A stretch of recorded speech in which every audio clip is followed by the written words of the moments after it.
Shalom, shalom. Aqui é do seu canal O Menonita e gostaria de estar fazendo uma série de vídeos especialmente para você que tem o desejo de ter um conhecimento maior da Bíblia, você que tem o desejo de conhecer as Escrituras, mas acha que é muito complexo, é muito difícil de guardar as coisas. Então o nosso objetivo é te dar uma visão panorâmica e você vai ver que é possível sim ter um amplo conhecimento da Bíblia observando de uma forma panorâmica. E, por exemplo, as pessoas têm dificuldade de saber a cronologia, ou seja, a época em que as coisas aconteceram, e acabam fazendo uma mistura, você não sabe qual era, você confunde a época de Davi com a época de Cristo, com a época de Adão, com a época de Noé, a época de Moisés. Então a mente ela fica como que perdida se você não tem uma visão panorâmica dos acontecimentos, porque a Bíblia ela é uma sequência de fatos, é uma sequência de histórias. Ela foi colocada o máximo cronológico possível para ajudar no entendimento, tá? Então a Bíblia se estende por séculos e séculos, milênios, e são muitas histórias, são muitos acontecimentos, muitos personagens que, se você não tiver uma visão correta cronologicamente, isso vai dificultar no entendimento bíblico. E a nossa intenção é te ajudar. Você que tem o desejo de ter um conhecimento maior da Bíblia, quando você estiver ouvindo alguém fazer um sermão ou falando determinado assunto, você se identificar sabendo exatamente do que a pessoa está falando, tá bom? Então, basicamente, você pega a sua Bíblia e ela vai se dividir em duas partes, ok? A parte de fora e a parte de dentro. Brincadeira. Você vai encontrar uma parte chamada Antigo Testamento, da metade da Bíblia para trás, é uma parte chamada de Antigo Testamento, e do meio para frente, ou melhor, não necessariamente do meio, porque esse, entre aspas, Antigo Testamento ele é maior, mas um determinado ponto da Bíblia para frente vai ser chamado de Novo Testamento, tá? Então essa é a primeira coisa que você deve saber. A Bíblia está dividida em dois períodos básicos: Antigo Testamento e Novo Testamento. Lembrando que essas definições foram dadas apenas para você ter uma ideia, tá? Mas na verdade, no plano de Deus não existe Velho Testamento e Novo Testamento. Existe sim uma sequência das Sagradas Escrituras, ok? Vamos começar pelo chamado Antigo Testamento. Por que Antigo Testamento? Porque ele vai tratar dos primórdios, ou seja, é como se fosse o primeiro da sequência, né? E, por exemplo, os cinco primeiros livros,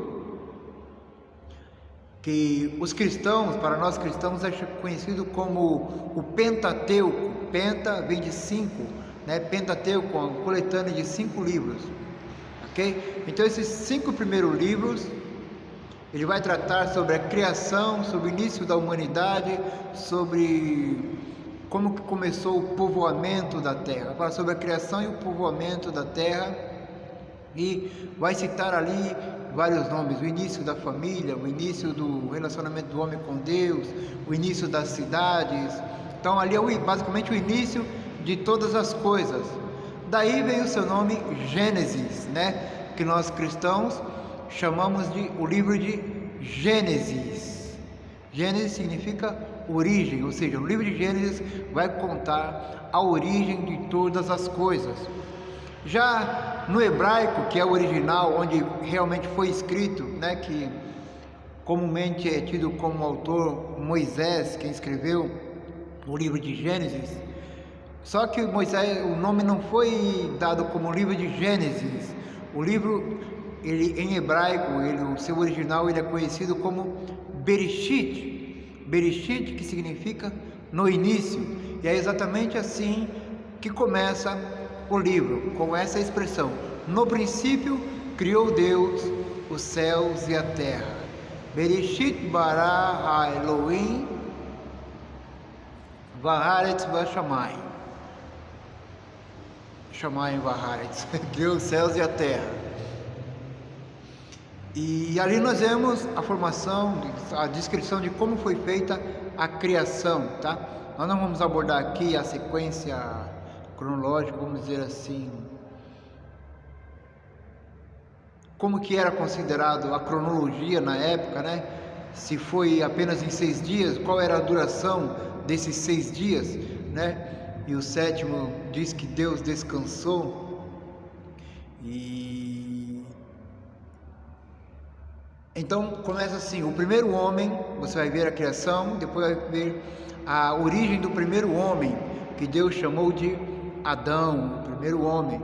E também vai ter um relato de que Deus, vendo que o homem estava só, e diz que viu Deus que não era bom que o homem esteja só, e fez uma adjutora, ou seja, uma companheira. E diz a Bíblia, está escrito que Deus deu um sono em Adão e fez como que uma cirurgia, e da costela de Adão, da parte de Adão, de uma parte do corpo de Adão, Deus formou a mulher, aquela que seria a companheira de Adão. Então nós vemos aí já o primeiro matrimônio, né?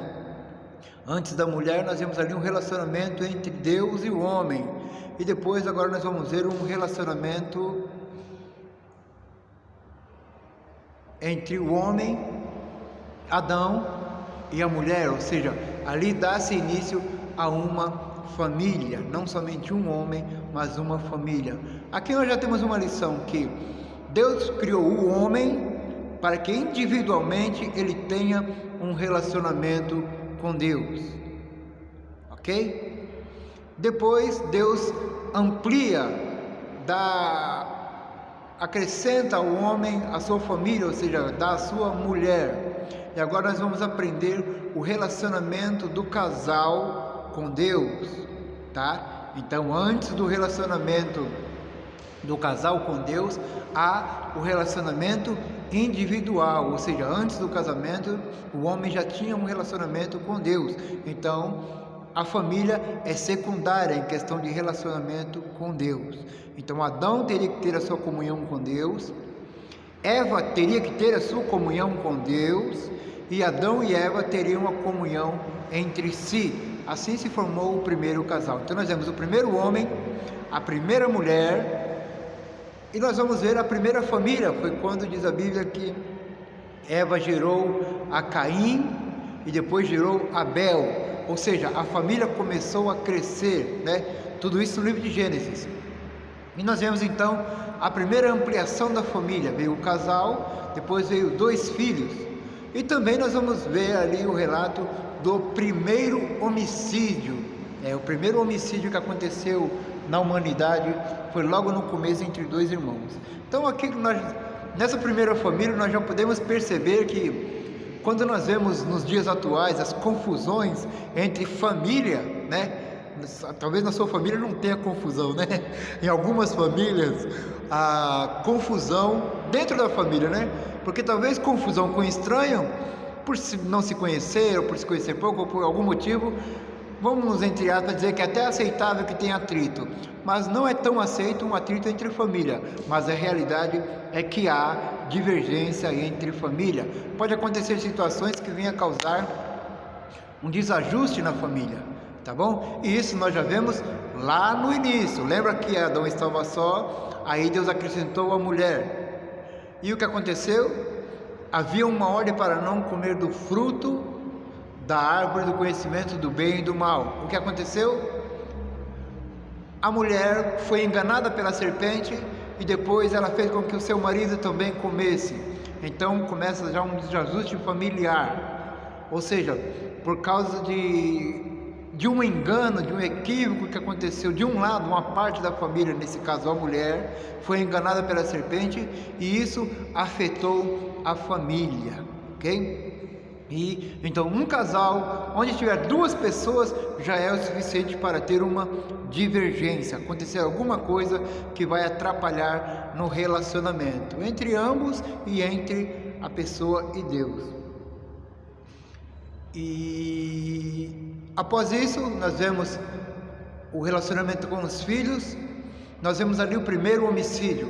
Então, se hoje você vê briga entre irmãos, atrito entre irmãos, não estranhe, porque desde o princípio já houve, inclusive, um homicídio, tá bom? E por muito tempo eu fiquei carregando uma questão pessoal minha, desde que eu me conheço por gente, que eu comecei a ler a Bíblia muito cedo, e eu fazia parte da escola dominical com 6, 7 anos de idade, e eu amava quando eu via a professora ensinando aquelas histórias bíblicas, e é como se eu estivesse participando ali, e até que chegou uma época que eu não via a hora de eu aprender a ler para mim mesmo, começar a ler a Escritura. Então, com meus 8, 9 anos que já estava lendo, então eu corria e comecei a ler a Escritura. Então, desde há muito cedo que eu leio e amo as Escrituras, e uma das questões que eu sempre carreguei comigo, eu lembro que era desde adolescente mesmo, desde de muito cedo,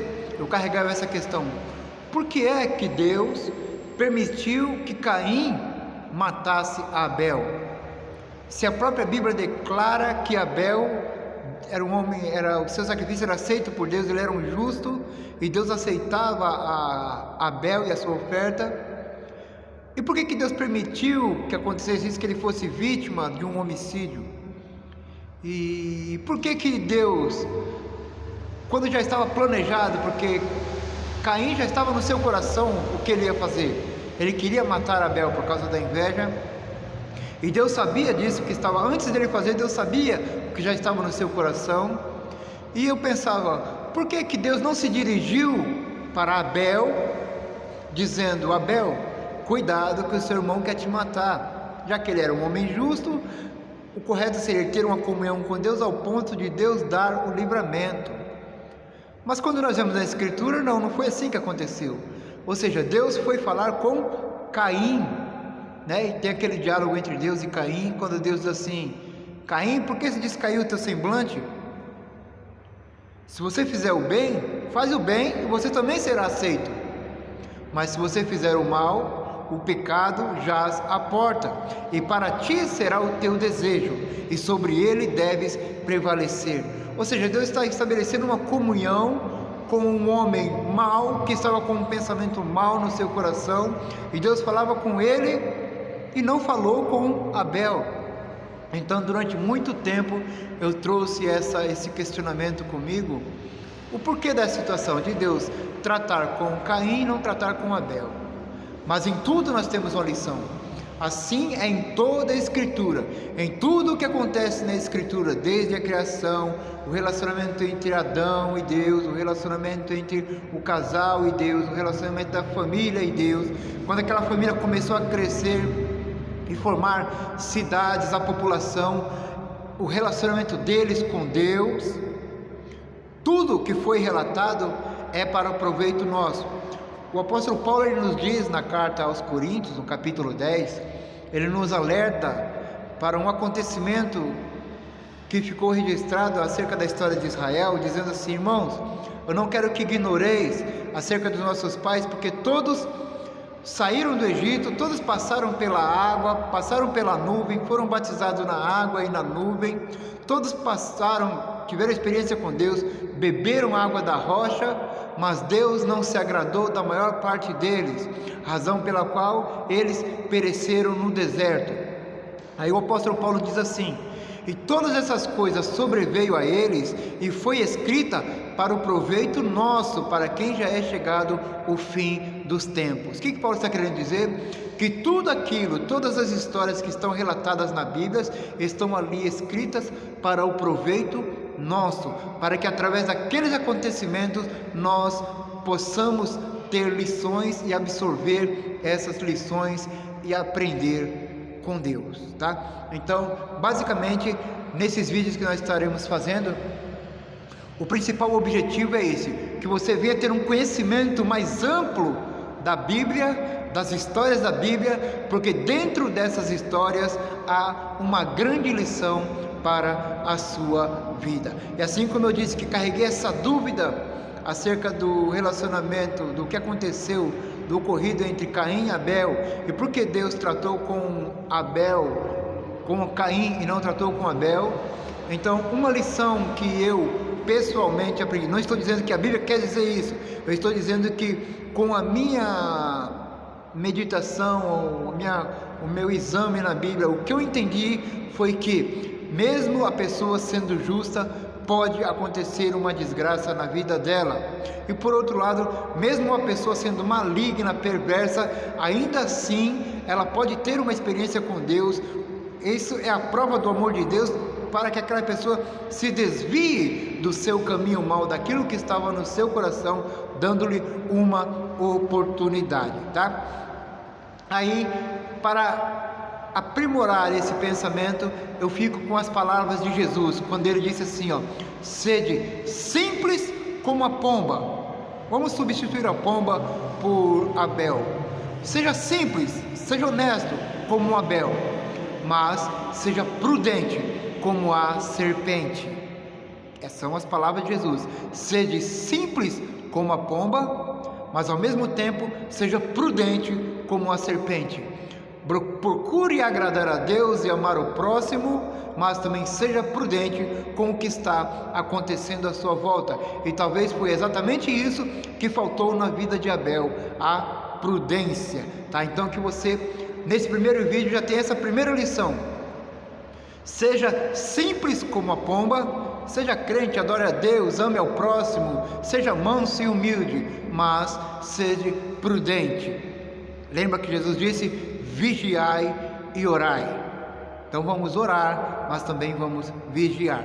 Essa é a primeira lição do livro de Gênesis. Vamos estar dando continuidade. Eu gostaria que você continuasse, tá? Você que quer ter um conhecimento amplo da Bíblia, da palavra de Deus, ter um conhecimento maior, mais amplo para aplicar na sua vida, então nos acompanhe. Se inscreva no nosso canal aí, já deixa o seu like, deixa o seu comentário, coloque aí a sua pergunta, alguma dúvida que você tem sobre a Bíblia, pode postar aí a pergunta que nós estaremos respondendo, tá bom? Então, fiquem todos aí na paz do Senhor. Shalom, shalom. E nos vemos no próximo vídeo, hein?